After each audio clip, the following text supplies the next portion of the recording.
याद रखें कि आपके द्वारा आज लिए गए निर्णय आपके कल के हालातों का निर्धारण करेंगे। हमारे निर्णय और हमारे हालात दोनों एक दूसरे से पारस्परिक संबंध रखते हैं। कई बार निर्णय हालात बदल देते हैं और कई बार हालात निर्णय को बदल देते हैं। सितंबर माह काफी महत्वपूर्ण है।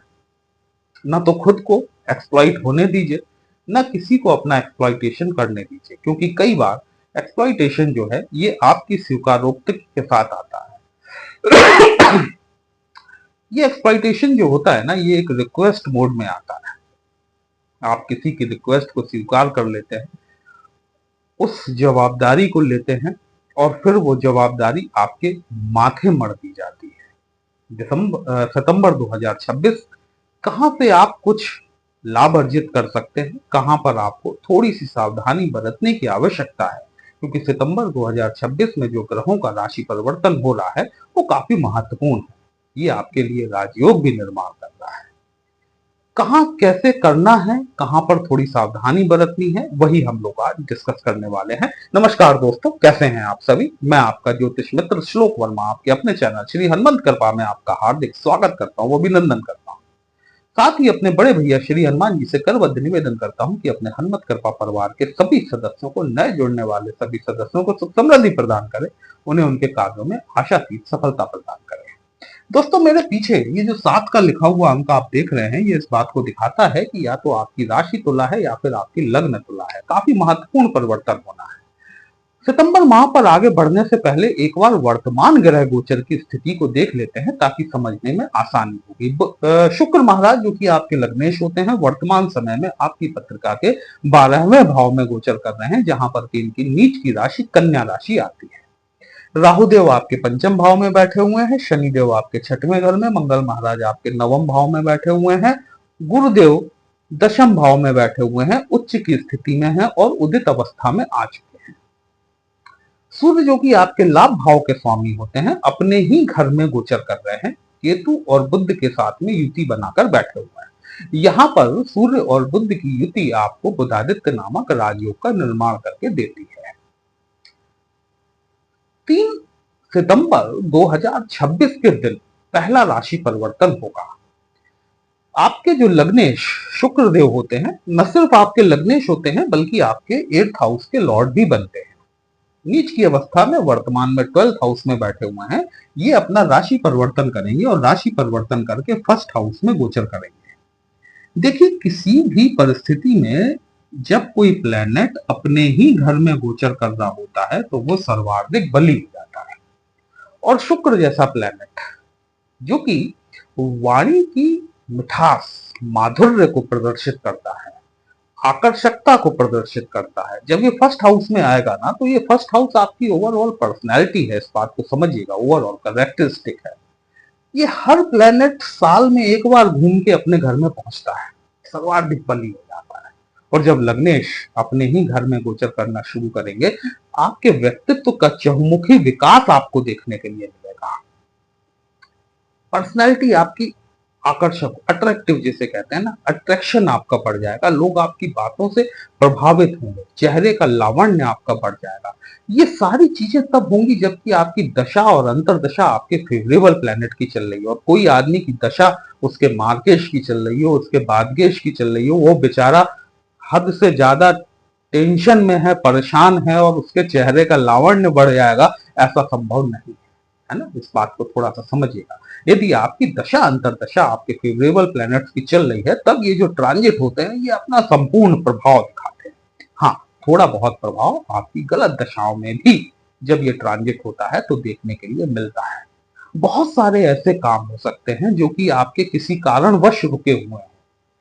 जब शुक्र महाराज 1st हाउस में गोचर करेंगे, अपनी ही राशि में आएंगे, आपके वाक चातुर्य के चलते हुए। वैसे वाक चातुर्य जो है ना, ये बुद्ध का काम है, लेकिन वाणी की जो मिठास है, ये वाणी की मिठास, वो भी ईगो रहित, अहंकार नहीं होता।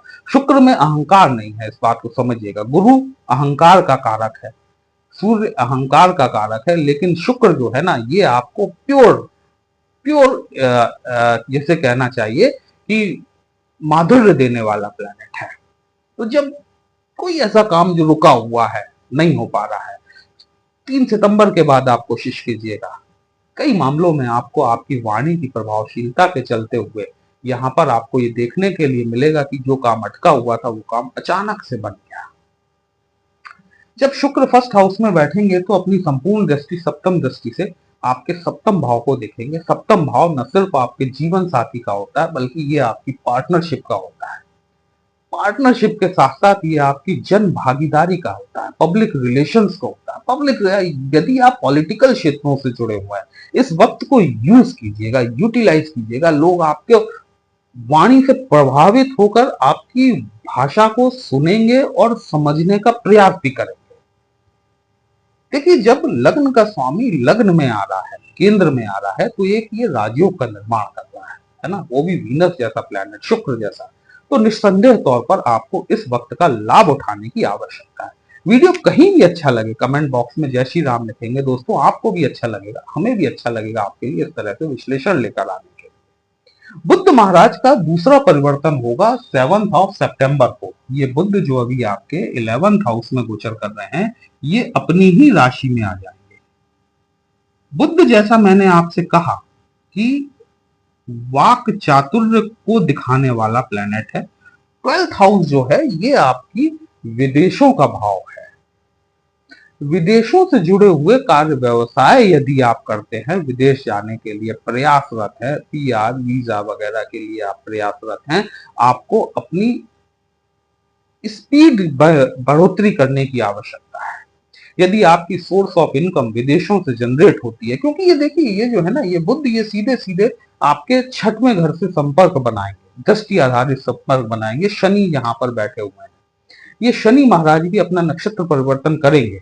ये रेट्रो है, ये आपको पता ही है, रेट्रो होकर ये अपने उत्तरा भाद्रपदा नक्षत्र में गोचर करेंगे। ये टाइम जो है ना, ये शुक्र बुद्ध की युति बहुत बढ़िया होती है। वे व्यक्ति जो कि विदेश जाने के लिए प्रयासरत है या फिर उनकी संतान विदेश जाने के लिए प्रयासरत है, इस वक्त में आपको अपने कामों में थोड़ी सी तेजी लाने की आवश्यकता है। कई बार क्या होता है कि हम एक अच्छे वक्त के इंतजार में बैठे रह जाते हैं, वो अच्छा वक्त कब आकर निकल जाता है हमें पता नहीं चलता। तो ये जो है, आप अपने विदेशों से संबंधित कार्य व्यवसाय यदि करते हैं, उनसे रिलेटेड चीजों में आपको थोड़ी सी तीव्रता लाएंगे तो निश्चित तौर पर आपको सुखद परिणाम देखने के लिए मिलने वाले हैं। सूर्य महाराज का जो गोचर हो रहा है वो अपनी ही राशि में हो रहा है। ये सूर्य 17 सितंबर को राशि परिवर्तन करेंगे और आपकी पत्रिका के 12th हाउस में गोचर करना शुरू करेंगे। देखिए, सूर्य अभी अपनी ही राशि में बैठे हैं और 31 अगस्त तक ये यहीं रहने वाले हैं। केतु के साथ में युति करके बैठे हुए हैं, राहु से दृष्ट हैं। 11 ये जो आपका पंचम भाव है, यहाँ राहु देव बैठे हुए हैं। केतु के साथ सिर्फ युति नहीं है, इस समय सूर्य का जो गोचर हो रहा है वो भी केतु के मघा नक्षत्र में ही हो रहा है। 31 अगस्त तक सूर्य से आपको कोई ज्यादा लाभ की उम्मीद नहीं करनी चाहिए, लेकिन हाँ, 1 सितंबर से लेकर 17 सितंबर तक यहाँ पर सूर्य चूंकि लाभ भाव के स्वामी हैं। ये बात अलग है कि तुला लग्न की पत्रिका में सूर्य प्रॉब्लमैटिक होता है, ठीक है, लेकिन यदि आपकी अंतरदशा प्रति अंतरदशा में नहीं चल रहा है तो वो आपको निश्चित तौर पर लाभ दे सकता है, लेकिन 1 सितंबर के पश्चात। क्योंकि पहली बात तो राहु से दृष्ट है, दूसरी बात केतु के मघा नक्षत्र में बैठे हुए हैं। कहीं ना कहीं सूर्य आत्मा का कारक होने के बावजूद भी कहीं आत्मा पीड़ित है, इस बात को समझिएगा, है ना। कुछ मन में डर है, कुछ मन में अड़चने हैं, कुछ हर्डल्स महसूस हो रहे हैं किसी काम को करने में। 1 सितंबर के बाद आपको यहां पर थोड़ी सी राहत मिलती हुई जरूर दिखाई देगी। 17 सितंबर को जब सूर्य आपके 12th हाउस में आ जाएंगे, तब यहां पर फिर सूर्य बुध का बुधादित्य राजयोग बनेगा। यहां पर फिर वही बात है कि सूर्य जो है शनि से ग्रस्त हो जाएंगे, लेकिन 12th हाउस, जैसा मैंने आपसे कहा कि विदेशों का कारक है, विदेश की भूमि से लाभ, विदेश से धन लाभ, विदेश जाने के आपकी जो लालसा है, उस लालसा की पूर्ति यहां पर होती हुई दिखाई देती है, क्योंकि लाभ भाव का स्वामी विदेश के भाव में जाकर बैठा हुआ है, कहीं ना कहीं से लाभ आपको सुनिश्चित कराने का काम करता है यदि आप विदेशों से जुड़े हुए हैं। तो यदि आप लीगल से जुड़े हुए हैं, यदि आप पर कोई कोर्ट कचहरी है, कोई मामला आपका पेंडिंग है अदालत में, वहां से वो फैसला आपके फेवर में आकर आपको चमकरस कर सकता है। यदि आप लॉ फील्ड से जुड़े हुए हैं तो वहां पर भी आपको लाभ मिलने की पूरी पूरी संभावनाएं बनती हुई जरूर दिखाई देती है। इसके पश्चात जो महत्वपूर्ण परिवर्तन होगा, ये मंगल महाराज जो कि आपकी पत्रिका के भाग्य भाव में गोचर कर रहे हैं। मंगल चूंकि आपके द्वितीय भाव के और सप्तम भाव के स्वामी होते हैं, ये डबल मार्केश की शेड में आ जाते हैं। ये मंगल महाराज जो है ये 19 सितंबर को अपना राशि परिवर्तन करेंगे और राशि परिवर्तन करके आपके 10th हाउस में गोचर करेंगे। आपके 10th हाउस में कर्क राशि फॉल करती है, जहां पर की जाकर मंगल नीच को होते हैं। यहाँ 10th हाउस में मंगल नीचत्व को प्राप्त करते हैं। गुरु उच्च के बैठे हुए हैं, मंगल महाराज नीच के बैठे हुए हैं। ये दोनों प्लैनेट का जो कॉम्बिनेशन है, इस बात को यहां समझना जरूरी है कि अपने आप को एक्सप्लॉइट होने से बचाने की आवश्यकता है। मंगल नीच का है, धन भाव का स्वामी है, सप्तम भाव का स्वामी है, डबल मार्केश की शेड में है, 10th हाउस में आया हुआ है, गुरु के साथ में युति।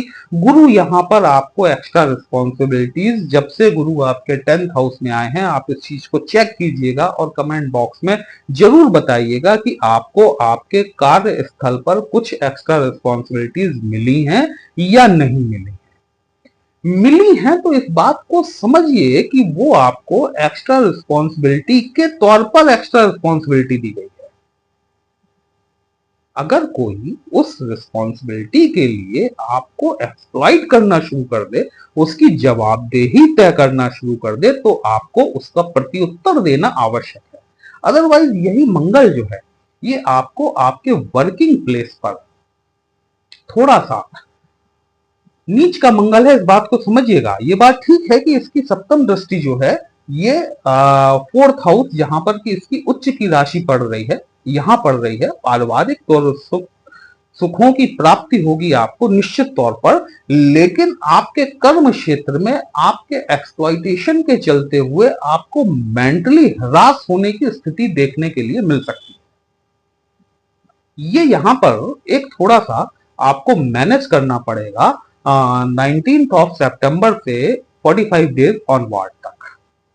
ये थोड़ा सा आप या तो उस चीज को अवॉइड करना शुरू करें, है ना, या फिर उसका प्रत्युत्तर दें कि ये जो काम जिसके लिए आप मेरी जवाबदारी तय कर रहे हैं, जिसके लिए आप मुझे जिम्मेदार ठहरा रहे हैं, ये मैं एक्स्ट्रा रिस्पॉन्सिबिलिटीज के तौर पर इसे बियर कर रहा हूं, इसका बर्डन लिया हुआ है मैंने। ये यहां पर आपको जवाबदारी तय करने की जरूरत 10th हाउस में रहेगी। जवाबदारियां तो खैर आपकी अगले वर्ष तक बढ़नी है, क्योंकि ये गुरु महाराज जो बैठे हुए हैं ना, ये आपको रिस्पॉन्सिबिलिटीज दिलाने के लिए ही बैठे हुए हैं। भाई ये बंदा एब्सेंट है, इसका काम तुम कर लो, फलाने बंदे का ट्रांसफर हो गया है, इसकी सीट का चार्ज भी तुम संभाल लो, इस तरह की जिम्मेदारियां आपको मिलेंगी। लेकिन जब तक ये मंगल यहाँ बैठे हुए हैं नीच के, ये थोड़ा सा आपको मानसिक तौर पर परेशान कर सकते हैं। तो इस दौरान आपको टेंशन लेने की जरूरत ज्यादा नहीं है। यदि आपको ऐसा लगता है कि आपका एक्सप्लॉइटेशन हो रहा है, तो आपको वहां पर अपनी जवाबदेही का स्वतः निर्धारण करना होगा कि मैं कितने लिमिट के लिए जिम्मेदार हूं। जब मंगल यहां आएंगे तो मंगल की चौथी दृष्टि जो है वो ये आपके फर्स्ट हाउस पे पड़ेगी। मंगल याद रखिएगा एग्रेशन का कारक है, आक्रामकता का कारक है, और नीच का जब मंगल होता है तो वो ज्यादा एग्रेसिव हो जाता है, उसके अंदर ज्यादा आक्रामकता आ जाती है। वर्किंग प्लेस पर थोड़ा सा अपने एग्रेशन को कंट्रोल में रखिएगा। मंगल और शुक्र का कॉम्बिनेशन, शुक्र आपके सप्तम भाव को देख रहे हैं, मंगल आपके शुक्र को देख रहे हैं। राहु महाराज और मंगल शुक्र का जो एक कॉम्बिनेशन बन रहा है, ये कहीं ना कहीं एक्स्ट्रा अफेयर्स या कहूं तो एक्स्ट्रा मैरिटल अफेयर्स की तरफ आपको लेकर जाता है। यहां पर आपको थोड़ी सी सावधानी बरतने की आवश्यकता है। देखिए, राहु महाराज का गोचर आपके पंचम भाव में हो रहा है। ये पंचम भाव आपके फन का है, आपके आनंद का है, और जब राहु, शुक्र और मंगल जैसे प्लैनेट्स का कॉम्बिनेशन बन जाए, दृष्टि आधारित ही क्यों ना बन जाए, वैसे भी यदि देखा जाए तो राहुदेव इस समय मंगल के धनिष्ठा नक्षत्र में ही गोचर कर रहे हैं। शुक्रदेव जब फर्स्ट हाउस में आएंगे तब ये भी मंगल के ही नक्षत्र में गोचर करेंगे। तो ये जो कॉम्बिनेशन बन रहा है ना, ये कुल मिला के कुछ ऐसी स्थितियों का निर्माण करता है जहां पर कि आप अपने कार्यस्थल पर अपोजिट, विपरीत लिंगी के प्रति आपका आकर्षण आपको बढ़ता हुआ महसूस हो। तो जब ऐसा महसूस हो तो इस हाउस का ध्यान रखिएगा कि ये पंचम भाव में राहु देव बैठे हुए हैं और राहु भ्रम का कारक है। पंचम भाव आपके आनंद को दिखाता है। क्षणिक आनंद के लिए आपको भ्रम की स्थितियों का निर्माण राहु देव द्वारा किया जा सकता है, लेकिन राहु के जस्ट अपोजिट में केतु बैठा होता है 180 डिग्री पर। जब राहु देव अपना काम कर रहे होते हैं तो कहीं ना कहीं केतु देव भी अपना काम कर रहे होते हैं।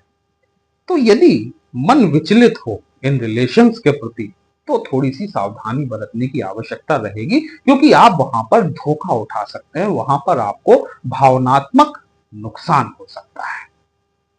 देखा जाए तो सितंबर माह में यदि आप इन 2-3 चीजों से बचे रहते हैं तो निश्चित तौर पर आपकी कार्य कुशलता बढ़ने वाली है, आपके कर्म क्षेत्र में आपको लाभ मिलने वाला है। साथ ही साथ अगर कोई आप भूमि, भवन, वाहन से संबंधित कोई काम करना चाह रहे हैं, वहां पर भी आपको लाभ मिलने की पूरी संभावना है। वीडियो कहीं भी अच्छा लगा हो दोस्तों, अपने चैनल को लाइक, शेयर और सब्सक्राइब जरूर कर लीजिएगा। हमसे यदि पत्रिका का विश्लेषण कराना चाहते हैं, व्हाट्सएप नंबर थंबनेल में दिया गया है। पर्सनल कंसल्टेशन पेड होता है, एक छोटी सी फीस आपको पे करनी होती है। आपकी समस्या का उचित समाधान हमारे द्वारा करने का प्रयास जरूर किया जाता है। तो चलिए फिर मिलते हैं, तब तक के लिए जय श्री राम।